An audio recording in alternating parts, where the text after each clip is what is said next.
Welcome back to another technical deep dive here in the debug zone. Today we're tackling a big question and breaking it down with insights from other users.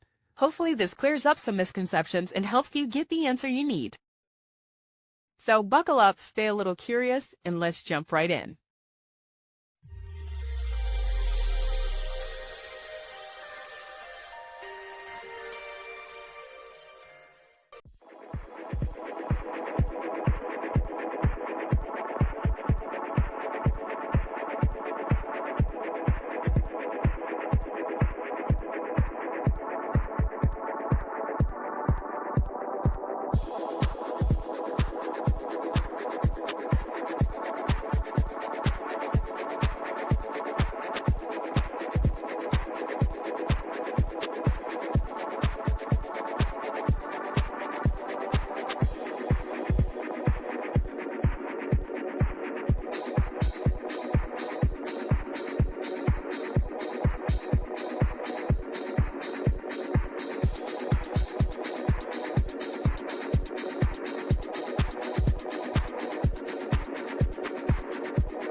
And that's a wrap.